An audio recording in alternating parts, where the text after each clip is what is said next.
angry and frustrated for sure.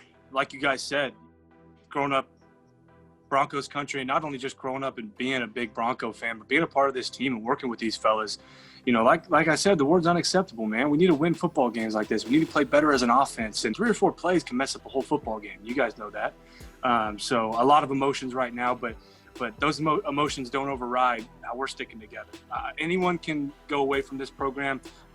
Fans can start giving up on us, whatever it is. We don't want that, but they can. All that matters is what we do here internally. I can promise you we ain't giving up. Well, Dalton Reisner said it best. The Denver Broncos had an unacceptable showing in Sin City on Sunday afternoon, falling 37-12 to the Las Vegas Raiders and to 3-6 on the season with 7 games remaining on the schedule. Hello, everyone, and thank you so much for tuning in for another edition of Broncos Beat. I'm Alexis Perry, and today I'm joined by Cecil Lammey from 104.3 The Fan, Ryan Koenigsberg from DNVR, and Matt Boyer from Broncos TV. You guys, heading into this matchup, the Raiders defense had only racked up 9 sacks and were tied for last with just 5 takeaways so far this season. Yesterday against the Broncos, the Raiders were in Drew Lock's face for most of the game, tallying 7 quarterback hits, 2 sacks, and 5 takeaways on the day, doubling their total throughout the first 8 games. So was what we witnessed yesterday the same Raiders defense that this Broncos team saw on film last week? No, it was the same guys, basically, but no, this wasn't the same Raiders defense because the book on Drew Lock is out. If you pressure him, that's where he will struggle. So they tried to design pressures. You're working with your 5th string right tackle, whatever number 1 right now. And again, we're not making excuses for Drew Lock or this Broncos offense, but when a team knows, oh, we just can pin our ears back and they're going to abandon the run, that almost plays into the hands of your opponent. So while on paper it's like the same guys, they looked different because of their game plan and because how the Broncos almost played right into their hands. Yeah, as soon as they were able to take away the run game from the Broncos and the Broncos happily abandoned it, their game plan got really easy. And that was just send pressure as much as you possibly can, force Drew Lock to make those throws off his back foot, which they know that he has a habit of doing and he's not afraid to do. And once you do that, it's kind of anyone's ball. And they did a really good job of getting that pressure on Drew once they were able to stop them from running the ball.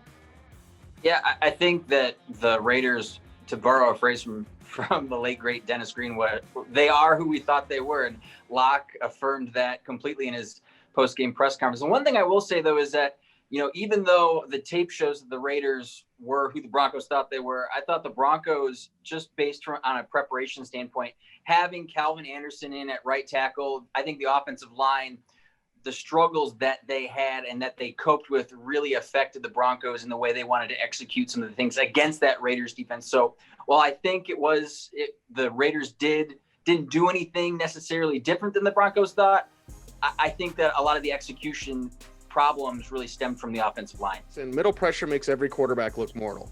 I understand that it's a hot take radio or hot take whatever to say Drew Lock's not the guy or whatever. No, he still needs more time, and we need to see more from the young quarterback, and that includes handling pressure, because now teams know we're going to get to him, we're going to rattle him, and he's going to kind of force throws. And a lot of those interceptions, we can talk about pressure, but then it also comes down to decision making, reading the full field, which Locke still doesn't do. These are problems that are cropping up now as we get further in. You get about 8 games into your career, there's always a book on a guy.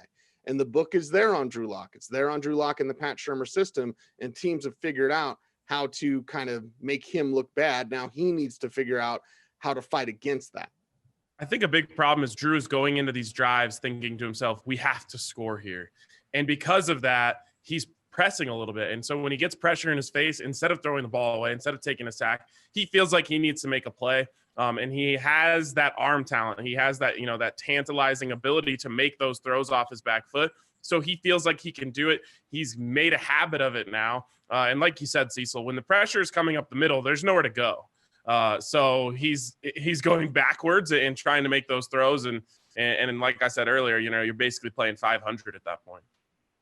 Yeah, Ryan, you said it. The decision-making, I think, was the common thread through all 4 of those interceptions. If you look at the 2 in the first half, Cecil mentioned the pressure. It was 4-man pressure, and Locke had time. It was just bad windows that he decided to throw in.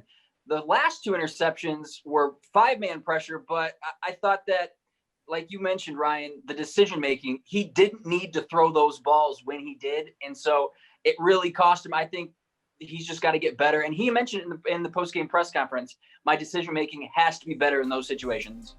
Well, it was without a doubt Drew Lock's worst performance of his young career, finishing with a 37.3 passer rating. But like I just said, his young career, he is only 12 games in. So are these some of the growing pains that we really should have expected to see from Drew Lock this year? Yeah, honestly, that's what it is. As you're witnessing a young quarterback going through what he needs to learn in order to be better. Now we need to see that going forward, and that's one thing when you step back, we're all in the moment, right? We're all tweeting about it. Broncos country is living within this. You have to look at the grand scale of things, and that's why we get to the end of the season and then we're going to know more. Right now, we're still in the data gathering process, and the data hasn't been the greatest. And the problem on top of that is I just don't think they're doing a great job of putting him in the best positions to succeed. It starts with being able to run the ball. When we were going into this season, we talk about, okay, this is going to be a team who runs the ball really well with Philip Lindsay and Melvin Gordon and plays great defense. And Drew Lock is just going to have to, guide the ship. And that's been completely flipped on its head. Drew Lock is now being, forced to drop back, not forced, but, dropping back 50 times in a game. That's not a recipe for success for any young quarterback, especially one he's struggling a little bit right now. The offensive line is having a hard time protecting him. So the game plan going into the season has kind of been flipped on its head here, and it's making it tougher on Drew Lock. Well, we saw what the Raiders did on the ground, 41 carries for over 200 yards rushing, 4 rushing touchdowns. Derek Carr only threw for 154 yards and not a single passing touchdown. So, Matt, did the Raiders give the Broncos a blueprint for what they should be doing offensively moving forward this season? I think they'd like to run the ball more, Alexis, but, you also have to try and get Drew Lock into a rhythm when he's struggling like he is, and sometimes that comes at the expense of the run game. The Broncos faced 3rd and long more than 10 times yesterday. So when you're behind like that, your ability to run, establish Philip Lindsay, establish Melvin Gordon, it suffers, and it showed yesterday. Be better on first downs. And Ryan and Matt both bring it up. And what we're talking about is how do you best move forward with a young quarterback? I remember Ben Roethlisberger as a rookie. They made it all the way to the AFC title game. Why? Because all they did was run the ball. And Ben didn't really do a whole lot. And I don't care if Drew Lock is a game manager. People throw that around like it's a dirty word. You know who's a game manager? Tom Brady. You know who's a game manager? Drew Brees.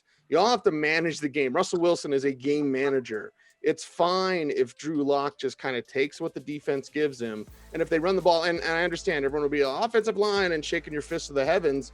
It's easier to run block than it is to pass block. So yeah, it's the 5th, 7th string guy. We're bringing in guys off the street. It doesn't matter. If you're run blocking, it's easier. Why?